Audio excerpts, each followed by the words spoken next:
So these are the following parts you'll require. It's useful to have 2 Phillips screwdrivers.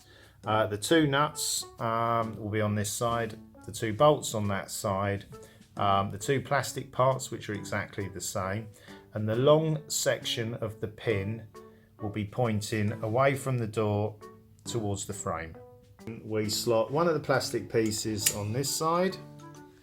We then put the pin in with the small section first. We then put the other plastic piece over the top, and then we put the nuts and bolts in to secure it all up. Okay, so you put the long receptor in this side, the long receptor in that side, and then we put the 2 nuts in this side, one at the top, one at the bottom, and we can tighten them up using the Phillips screwdriver.